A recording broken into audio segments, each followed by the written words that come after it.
I'm doing a project now about the power of thought to affect the material world. More on that later.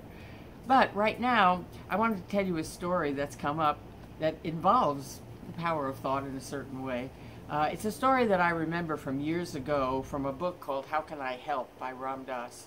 And it's a story about a Buddhist monk in Thailand where the Buddhist monk tradition is very strict. There are 218 renunciations, things people can't do, which keeps the mind clear for deep, deep meditation.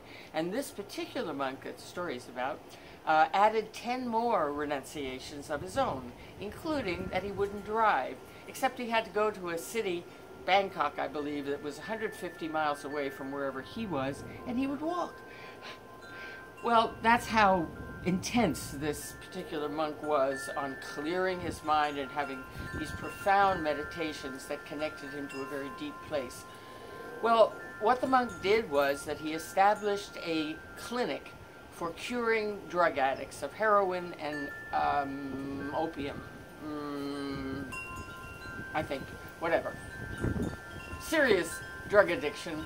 And it was 10 days that they could be in the program. After that, they had to leave.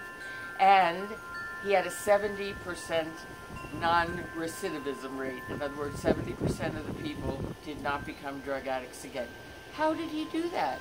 Well, there was a lot of attention at the time. He was visited by delegations from this and that, trying to figure it out, and nobody could really figure it out. There wasn't an answer to how this happened, but here's the answer. His knowing was stronger than their addiction. That's all. That's all.